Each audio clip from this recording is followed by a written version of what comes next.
And opinions expressed on More Peace, Please are those of the host and her guest. The information presented is strictly for general information purposes only. So I just feel like when I think of motherhood, I think of wanting to be someone where my children want to be around me, because I think that's the biggest thing. Like I was raised kind of where it was like, my mom was like, well, I was taught like you're not supposed to be friends with your children, you're the parent. Welcome to More Peace, Please, because sometimes we just have to ask for more peace. Please. On this podcast, my guests and I will discuss different ways to access peace, while also acknowledging how difficult peace can be to obtain and maintain. I am your host, Dominique Davis, also known as Brown and Bindi, trauma-informed yoga teacher and practitioner, weekend musician, and content creator. Welcome to my little corner of the internet. We're all friends here, so kick off your shoes, relax your feet, and let's just see if we can ask for a little more peace. Please. Hi, welcome back to the podcast. It is spring, which means that it looks like a horror story outside in the state of North Carolina. Everything is covered in pollen. My friends and my family are truly suffering, and I do not know how they are getting through, because the eye rubbing, the coughing, the lack of oxygen getting to the lungs. If you suffer from allergies, my heart, it goes out to you. Let's see, it's spring. So my son has just started playing his second season of baseball, which is insane. He had his first season last year, and I identify as a baseball mom now. I never thought I would, but here I am buying snacks for the games and clinging to the chain link fence, and, my heart racing when he's up to bat. I am fully invested. And I'm just like, who is this girl? Who am I? And it was so sweet because last year at the end of the season, he actually won the game ball, or one of the game balls. They gave a game ball out at the end of every game, and he won, not one, but he earned one once. And it was AJ's first season playing. And in the state of North Carolina, starting baseball at 7 means you are starting late. Okay. So I had to watch my son be not as experienced as everyone else and watch him deal with not being good at something at first, and watch the character building as we showed up every day and as he tried his hardest every day.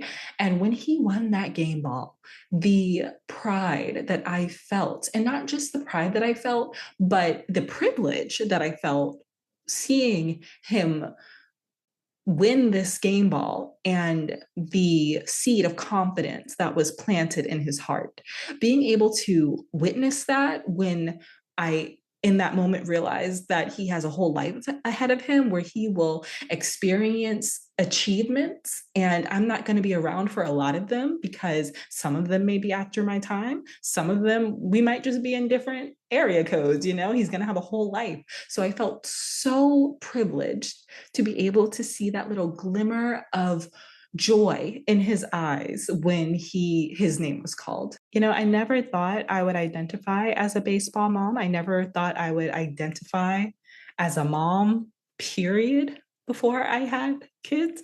But here I am now on Etsy looking for a shirt that says baseball mom. It's just crazy, because before I was a mother, I never thought that I would actually use motherhood to identify myself.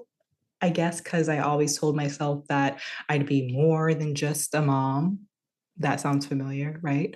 But after having children, I realized that the patriarchy, it really did a number on your girl. Motherhood, a role that is assigned strictly to women, is often belittled and looked down upon because it is assigned to women.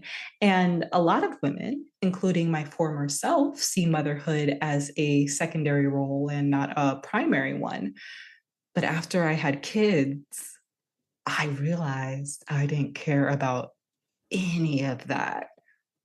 I just cared about my babies. Everything I do is for my children, whether that is directly or indirectly.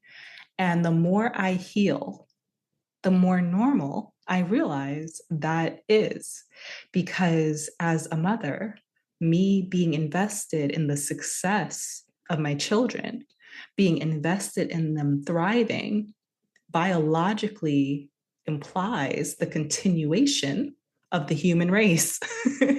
So when we do not feel invested in our children's futures, and instead we take more superficial aspects of life and apply the same importance to those aspects of life, I think that's more of a reflection of different parts of society disconnecting us from our humanity. I don't know.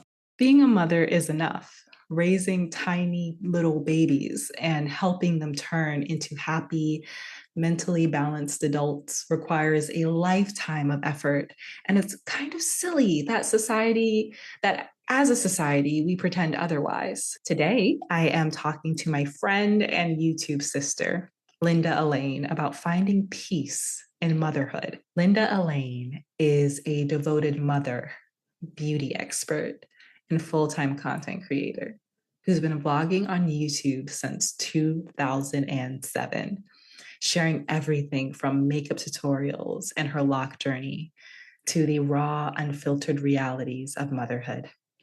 What began as a personal outlet has grown into a powerful platform of over 300,000 loyal followers across YouTube, Instagram, and beyond. Through her honest storytelling and magnetic presence, Linda has built a community where women feel seen, supported, and inspired to live in their truth. Her work has been celebrated by platforms like Essence, and she previously launched a successful lipstick line, which she later closed during the pandemic to fully embrace her healing journey and step into a deeper purpose. Since beginning her self love and wellness journey in 2015, Linda hasn't looked back. She stands firm in the belief that self love sets the standard, because when you've done the healing, you stop settling for anything less than what aligns with your soul.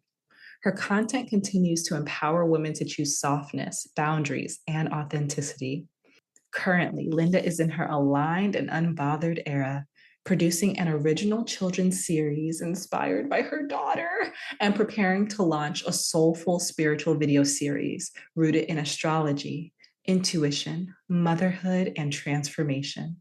Every day, no matter the trials or the tribulations, Linda starts with gratitude, reminding herself, "Thank you, God. I am grateful and I am blessed." I've been following Linda on Instagram for over 5 years now. Where is that time going? She is such an example of grounded, connected femininity, and seeing her blossom even more into herself by way of motherhood, it has been a privilege and a gift.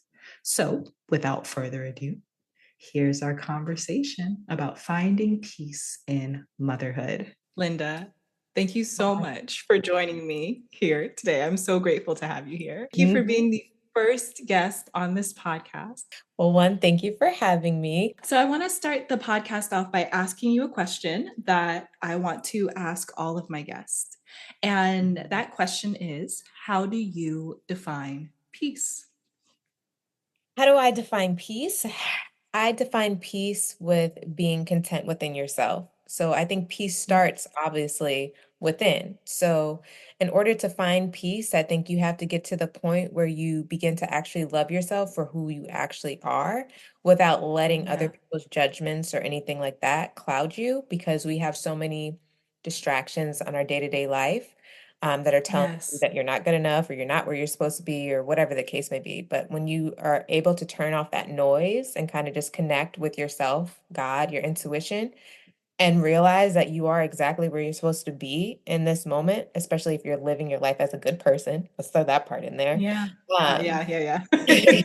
That is how you find peace, because it's not about money, it's not about your clothes or your career. It's literally about, who am I to myself and who am I to the people around me, whether that's strangers or my family, whatever the case may be. Like, yeah. So being content in yourself in a nutshell is peace. You hit on so many good things, The contentment piece, we could probably co-write a book on that, right? Because we could talk about that for forever, understanding how to be content. But you said something a little bit earlier there about how when you're not content, all the noise around you can cloud your mind up. Let's talk a little bit about how a person can learn to clear the fog, if you will, Mm, especially when it comes to their perception of self. mm. I think Yeah. that's a deep question, honestly. I feel like to Yeah. clear the fog is like you're literally on your spiritual journey and you're Mm-hmm. realizing that a lot of the things that you see in this life is not necessarily real. You know, I think there's a Yeah. lot of things that we're told to idolize or worship in a sense, but like really and truly, like none of that matters when you stop to think about it. Like it's literally about how do you want to resonate to everybody? And I think that it sounds easier said than done.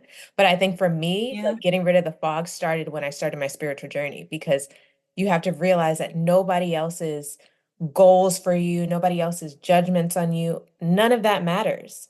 So when you get to that point where my sister would say like the moment where you don't care anymore, it's like you care, but you don't care Yes. about like the nuances, you know? Yes. That's when you're able to clear the fog and be able to like be like, all right, I'm just going to listen to my intuition because my intuition is my voice of God. So like nothing else anybody says matters. So Oh, that would be the oh. start of clearing the fog to me. I love hearing you speak because when you speak, I hear so much wisdom. And I think when you talk about that not caring, like your sister would say, not caring, when you talk about that, then that leads me to faith. It sounds like to you, having peace is parallel to having faith. Because in order Mm, to be content with yourself and in order to be confident in that contentment, confident enough to know how you want to leave an impact on the world, you have to mhm, have a faith that even if you mess up, even if you're not perfect, even if you don't articulate yourself in the exact way you want to, God made me this person. mhm, So I have to live, I have to be. And that takes a certain level of faith to just live and be confident in who you are, I mhm. feel. Yeah, no, I agree with that completely. I think yeah, I think that's like the starting point for all of us, you know? Yeah. Yeah. Yeah. Layers. And there will always be more layers because when we even talk about faith, it's like how much faith are we willing to have? There's always a different level of bravery Yeah, that no, it's we true. can, yeah, that we can approach. So I guess like you keep saying, it's being locked into your journey. And the Mm. journey is what shows us like where that next step of bravery is going to be. Hmm. Yeah, Yeah. that's literally it. I can't remember what the quote is verbatim, but I know it's something like maybe, and I'm sure you've seen or heard this, but it's like worshiping the problem is almost like not having faith. Ooh, Something okay. I think I along know what those you're talking lines. about. Yeah, and it's like Yeah, yeah, that's yeah. I really think what I it know what comes you're talking down about. to. Like you have to actually just believe that God has Yeah, you as long as again, the key point is that you're living as a good person because it's just like when it comes to I'm exactly where I'm supposed to be, it's like yeah, if you live in a toxic life and you're hurting yeah. people and you're doing that, that's separate. But when you're living, Yes, in a positive way, you're exactly where you're supposed to be. Even like you said, if you mess up, if you fall, if yes, something doesn't go as planned, as long as you're just listening to God and just trusting the process, yes. that's where you're at. Do you like Ariana Grande? Do you listen to her? I don't. I don't know about I her. do. I'm a fan. She has this one song called Just Like Magic, I think. And there's Okay. a line in it where she says, Keep my conscience clear. That's why Mm, I'm so magnetic. And mm, yesterday, that line stuck out to me. And I was like, So I was just carrying it with me. And I think that's exactly what you're referring to. Like, don't listen to this podcast and be like, This all applies to me if that mm. conscience is not clear, shoddy. Oh, it's If there true. is something, yeah, if there's something on your heart, if there's something in your mind that you haven't really been sitting with or working through, you ain't got to work through it all today, but Right. allowing yourself to be able to recognize when that conscience is clear, and when it's Mm-hmm. not. All right. So, this podcast, we are mainly discussing how we can find peace within motherhood. When I thought of starting this podcast, I was thinking about, or podcast project, I don't know what this is going to turn into fully, but hey, it's all vibes. It's all vibes. But when I was coming up with the idea for this project, my mind was like, okay, you have a full-time job. I'm pretty involved in my church. I have relationships with friends that I try to nurture. It's like, I have children. It's like, Right. where's the time for more peace, please, going to come in? And when I was sitting and trying to prioritize things, I realized that out of all my priorities, my children are first. Mm-hmm. And that's how I realized that this has to be the first episode, because if I personally am ever going to talk about having peace, then I have to acknowledge that I am a mother, because my peace is so dependent on the little people that I brought into this world. So, all of that being said, the reason why I asked you to be my first guest on this podcast is because whenever I think of motherhood, whenever I think of such a beautiful example of grounded, feminine abundance of space and caring, I think of you. Oh, So wow. again, I know I already thanked you for being Don't on make the me podcast, but cry. Oh my God. but genuinely and honestly, it's your aura. It's You can just look and see that this woman is mother. Oh, thank you. Linda is mother. Absolutely. Thank Absolutely. you. It's just who you are. And you really give me that the vibe of you were a mom before you were a mom, if that makes sense. Like that energy that you have about you. Yeah. And I do apologize if this is all projecting from what I've seen of you on social media, but genuinely, just like this maternal, caring groundedness. When I thought of doing a Peace on Motherhood podcast, Linda was the first person that I thought Oh my about. gosh. Thank Yeah, you. It's so funny you even say that absolutely. because I look at you in the same way. Like when I see you and your posts with your children, like I just see such a loving, nurturing like bond with honestly, not even just your children, your family in general. Like, I be Thank sliding your you. DMs sometimes. Like I just I just love you guys, even if it's like my comment, whatever it is that I do, like yeah, you guys just resonate. Girl, Black come on, love, we got a guest room. black Come on. everything, black excellence, black just I just love it. You guys make me so happy. So Thank I you. genuinely appreciate that because I think the same for you. Oh, thank you. Thank You're you. I welcome. really feel like we're talking about being content and confident in the person that God made you into. Nothing really shakes everything up more than having kids, right? Oh yeah. Coming down to that confidence, it's like, if you're confident in who you are when it comes to raising these little people every single day, Yep, you know? very much so.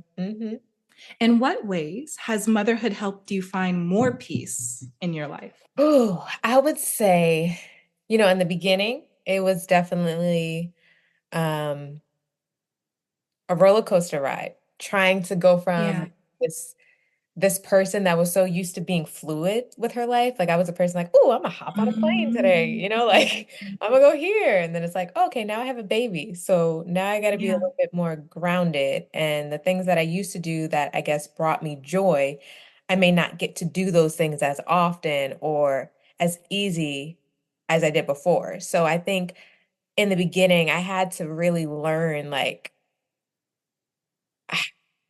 a new sense of being grounded, if that makes sense. And I think Absolutely. for me, my daughter has allowed me to find peace in different things. Like I have OCD. So I'm one of those people like if you come to my house, you take your shoes off. I love all white homes. Everything has to be Yeah. organized by labels, height. Like I'm that annoying person. But after having It's not Zara, annoying at all. thank you. Not at all.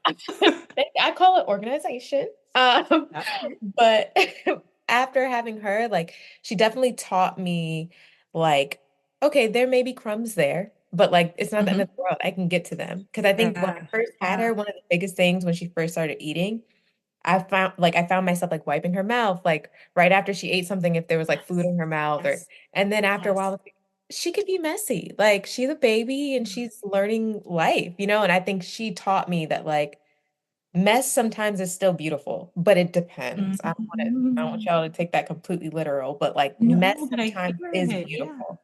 Because when you apply that to your life, you look back at like chaotic moments that you may have had. When you look at that moment, yeah, it was messy and it was crazy, but like you elevated past that. So it's Mhm. like Mhm. that moment of mess had to happen in order for you to get to that next chapter. So I think Yes. he's definitely taught me like everything can't be beautiful all the time, but it's still Mm. beautiful in its own way. So, Yes. yeah.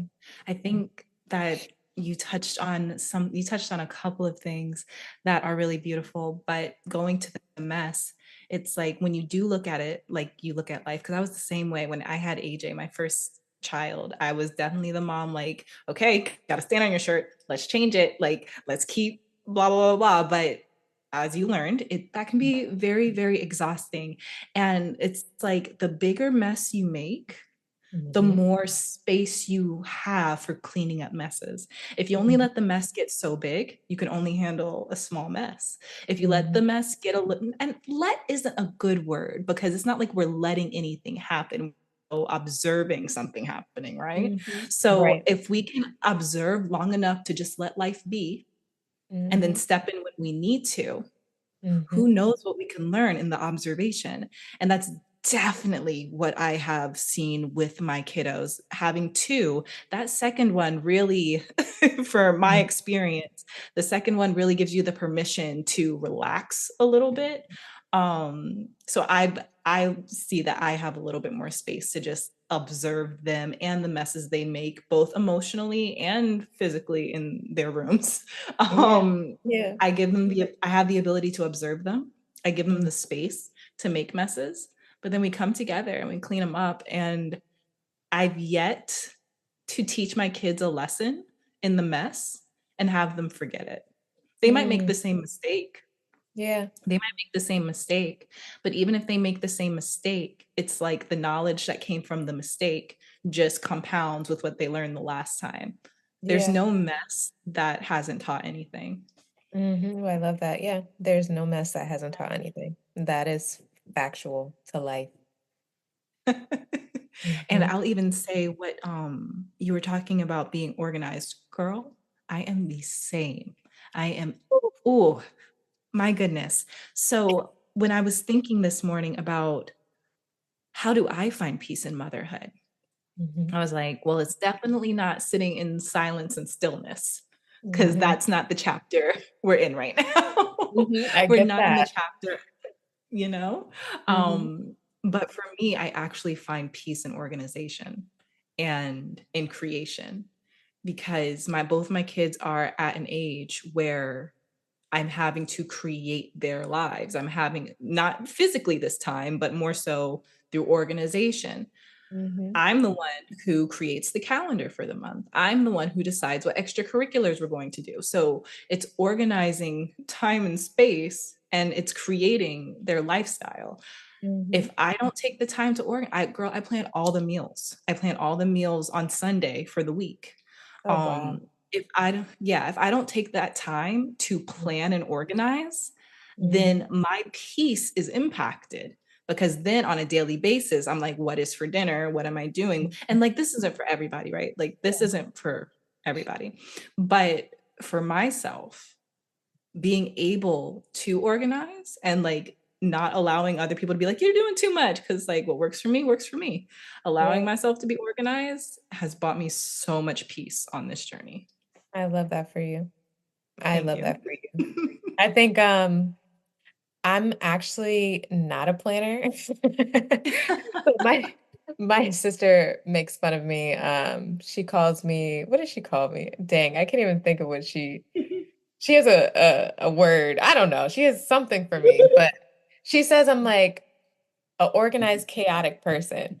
But Okay. how I see that is like when it comes to like you need to find something or Mhm. a house being completely sanitized and clean, I'm your girl. But now Yeah, if you yeah, need to yeah. plan a vacation for 5 months down the road, I'm not your girl. Like I'm the person that'll literally be like, "Oh my God, it's Saturday. You trying to go to Trinidad on Yeah. Tuesday?" Like, and my Yeah, sister's let's like, go. "No, that is unacceptable. You need to figure out where we're staying. You need to figure out." I will figure out where we're staying like sometimes 2 days before I leave. So when it comes to that part, girl, you doing it because Oh, no, but I feel like we're the yin and yang, though. Then I feel like we're the yin and yeah, yang. yeah, I think yeah, that people like you keep adventure alive and keep spontaneity alive. And I think that that's beautiful. It's people like you that allow, because my husband is, oh my gosh, exactly the same way. Let's not plan anything. Let's just live. yeah. And but without him, my life would be so boring. When was the first time that you said to yourself, that's the type of mom I want to be? I think I've said it a lot. Are you talking about before becoming a mom or I was about to after? say it could be before, or it could be like after. Because some I people would don't think about it until the baby's here, you know? Gotcha. Okay. I would say because I've always known I wanted to be a mom, like since I was a kid. Mm. Um, so I was that child, like, I want to have 6 kids and da da da da. So like I've I could always see the wanted to be a vision. I mom. could see the vision. Even though now I'm a mom and 6 kids, I applaud everybody who has more than one because kids are a Yeah. lot, but that's a whole other thing. Um, I think for me, I've seen so many moments, but I think some of the people that I look at as far as like motherhood, and I'm like, oh wow, I Mhm. love that, is maybe like Beyonce's mom. Um, because Yeah. she Tina. always, yeah, Tina just always seems so supportive of whatever it is that her children are doing. And I feel like you could see that that's a mom, like there's this video my sister sent me. I talk about my sister a lot, but I love her. But anyways, my sister sent me this video where um her Beyonce had did something and the mom like corrected her, but like how she corrected her was like so respectful, but at the same time it was like, Yeah. like they got a good You know relationship. better. Yeah. Yeah. And it's like Yeah. even how she just speaks about, even Kelly, like not being her Yeah. biological child, like you could just see the love that she has for her as though she's her daughter. So I just feel like when Yeah. I think of motherhood, I think of wanting to Mm. be someone where my children want to be around me because I think Yeah. that's Oh. the biggest thing. Like I was raised kind of where it was like my mom was like, "Well, I was taught like you're not supposed to be friends with your children, you're the parent." So, even though like me and my mom, like it's not like we have like a bad relationship. It's Yeah. just for me I disagree. I think that I want to Yeah. be friends with my children. I want my children to be able to tell me anything. I want them to feel comfortable saying whatever. I want them to want to hang out with me. Like why wouldn't I want to be at your release party or, Yes. Yes. celebrating your birthday? If you want me to be a part of those things, I will. And I think Tina Knowles like encompasses all of that while still looking amazing, while still looking like a mom, while still looking respectful as a mom. So Yes. she's Oh, in the business sense. yeah, so Yeah. I would definitely say she's somebody that I've always looked at as like, yeah, go ahead, mom. There's Yeah. many more, but she's just the first one that I know, like obviously a lot of people know. And yeah, she's doing it. Yeah. I wonder where that came from, this idea that we can't be friends with our children. Where did that even start? Because when I think about it and I observe different relationships, especially like when I think about high school, I Hmm. remember I dated this one Spanish boy when I was in Hmm. high school. And Hmm. he would love to put me on the phone with his mom. So like you remember those days, wait till after 9 to call and like be on the phone until like 2 in the morning. So I Hmm. would call him and he would put his mom on the phone and I would talk to her and she would talk to me. And then honestly, like I still talk to his sister. Yeah. Like Yeah. I know like their family dynamic was so healthy and so beautiful. And honestly, it was subconscious, but I even think back then I was like, that's what that's what I want. She didn't take the phone from him to talk to Hmm. me. He Hmm. walked in the house, found her, and was like, hey, you want to talk to Dom? Hmm. And to have your child be so excited to share somebody that they're romantically interested with in high school, like how often do you see that? And Right. I don't want to be the last to know with Hmm. anything my children do. I don't want to be the last to know. And I think as a Hmm. parent, if you don't want to be the last to know, then it's really important because every family is going to be different. It's really Right. important for you to figure out for your family, how do we create that safe space where our children feel like they have room to mess up and to make mistakes without feeling like they are being shunned and pushed away and judged. Well, I don't know about you, but I feel like there has been so much goodness so far. If you would like to continue this conversation and listen to part 2 of More Peace, Please, Finding Peace in Motherhood, make sure to tune in next week for that podcast drop. Talk to you soon. Thank you for listening to this week's episode of More Peace, Please. I do hope that you enjoyed it. Want to keep up with me? Well, that's a coincidence. I want to keep up with you too, boo. Best way to stay in the know is to follow me on Substack at Brown and Bindi. You can find me under the same handle on YouTube, Instagram, Facebook, and Snapchat. Until next time, remember to seek more peace, please. This podcast was produced by Brown and Bindi Wellness. The title track, Aesthetic, was written and produced by the artist Scandinavians.